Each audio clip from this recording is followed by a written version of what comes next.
A independência do Brasil é um fenômeno absolutamente singular em termos da história política dos países americanos. Não houve nada igual a isso. Em grande medida porque o Brasil é diferente de todos esses países. Ele tem uma história própria, uma história absolutamente singular. Observem que os processos de independência na América foram sempre processos cruentos, sangrentos. Sempre houve uma ruptura forte, e traumática entre estruturas de poder locais e as estruturas de poder centrais das metrópoles. O caso brasileiro é um caso diferente. O Brasil, embora tenha havido estranhamento, alguns estranhamentos entre portugueses e brasileiros ao longo de 1822 e 23, esses estranhamentos foram mínimos diante da grandiosidade do que aconteceu. Ou seja, o reino do Brasil, que já era reino, criado por Dom João VI, se transformou em império do Brasil, principalmente por um ato administrativo. Como isso é possível? Como isso se tornou viável? É uma questão que intriga até hoje os historiadores. E tem a ver exatamente com o que eu chamei de particularidades da história do Brasil. O Brasil não é um país cujas origens tenham sido marcadas mais por conflitos do que por conciliações. O que eu quero dizer com isso? As pessoas podem sempre colocar em relevo os conflitos da história do Brasil, que são muitos. Mas nós só podemos entender o Brasil quando nós colocamos em relevo o seu movimento interno de conciliação, os seus movimentos de prudência e de conservação. Oliveira Viana dizia isso, que o povo brasileiro é um povo conservador e prudente. Ele se referia principalmente a essa população da Mata Atlântica e especialmente dessa região do Rio, Minas e São Paulo, que foi aonde, a partir do século XVIII, o Brasil começou a se formar com uma identidade um pouco mais característica. Mas isso se estende, de uma forma geral, em menor ou maior grau, às populações brasileiras como um todo. Isso tem a ver, é claro, com o caráter do português, que é bem diferente do espanhol, com a natureza desse processo de ocupação, com a forma como as diferentes variáveis culturais foram incorporadas à variável portuguesa, da forma como a língua portuguesa também acabou se transformando na única língua. Isso é uma longa história que cabe ser contada. Nós, nos nossos dois últimos livros, o Predadores e o Identidade Dissidente, tratamos de alguma maneira de algumas dessas questões.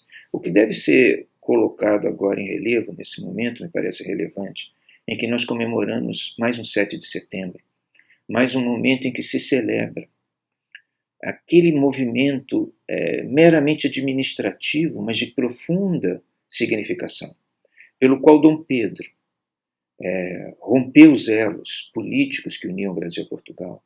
O que deve ser colocado em relevo é que a nossa história ela tem realmente mais ternura do que violência. Ela tem mais conservação do que revolução.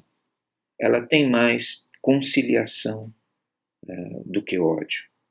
E é curioso que, embora no período colonial tenha havido diversas conspirações contra o rei de Portugal, conspirações, algumas até se chegou, principalmente depois que o rei de Portugal passou a viver no Rio de Janeiro, outro acontecimento único na história, houve realmente quem se rebelasse contra o rei, mas essas rebeliões sempre foram localizadas, elas nunca foram generalizadas e sempre tiveram fôlego curto. A maior parte delas sequer chegou a se transformar em insurreição. Então, nós podemos dizer que o povo brasileiro sempre teve um perfil de lealdade muito grande, no caso ao rei de Portugal, que marcou e caracterizou o processo de independência. Quer dizer, quem realiza o processo de independência é um português, um soberano português. Pelo menos até 1831, portanto, o Brasil ainda era governado por um príncipe português.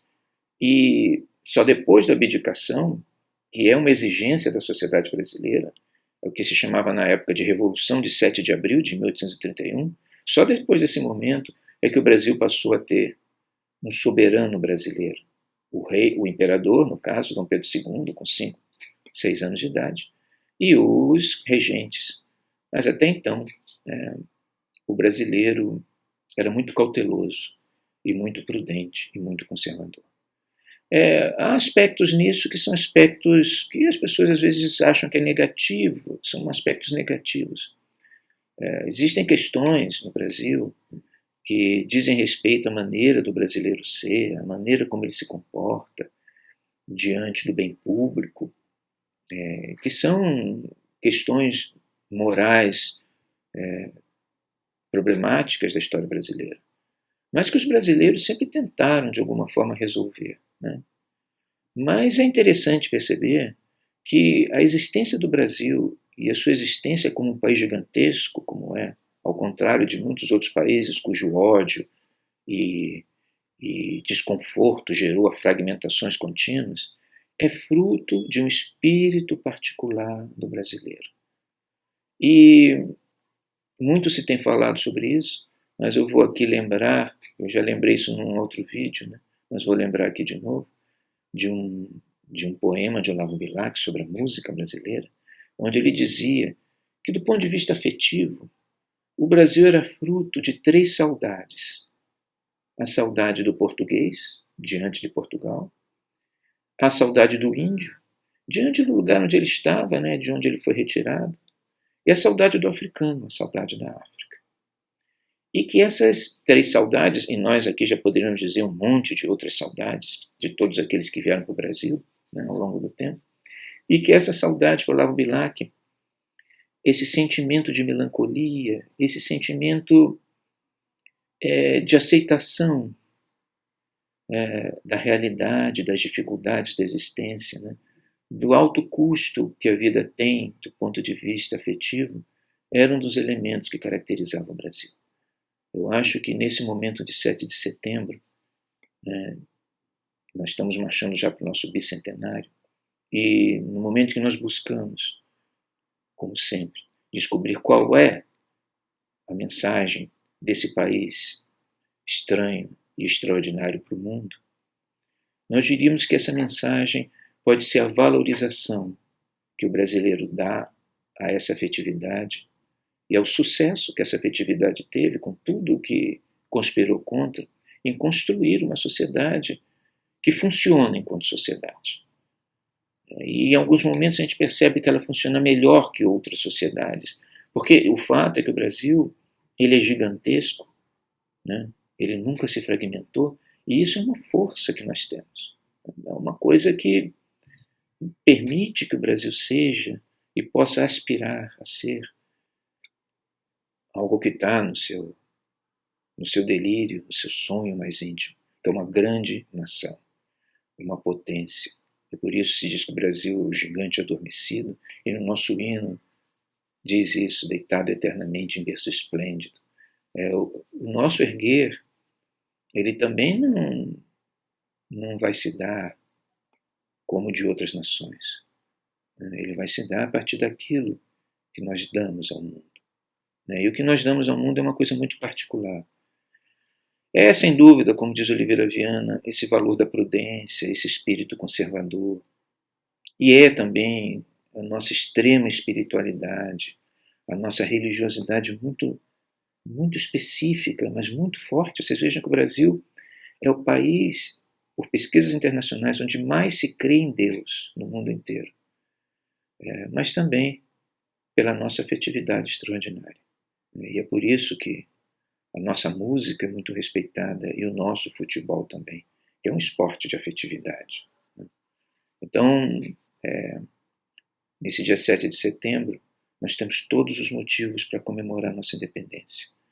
Principalmente, nós devemos nos orgulhar das nossas particularidades, que podem e devem e têm alguns aspectos complexos, mas têm alguns aspectos realmente singulares, e que eu tenho certeza, mais cedo ou mais tarde, serão reconhecidos por nós mesmos brasileiros como coisas realmente relevantes, importantes, e que nós perceberemos que se constituem principalmente nessa dimensão afetiva, a nossa contribuição à humanidade.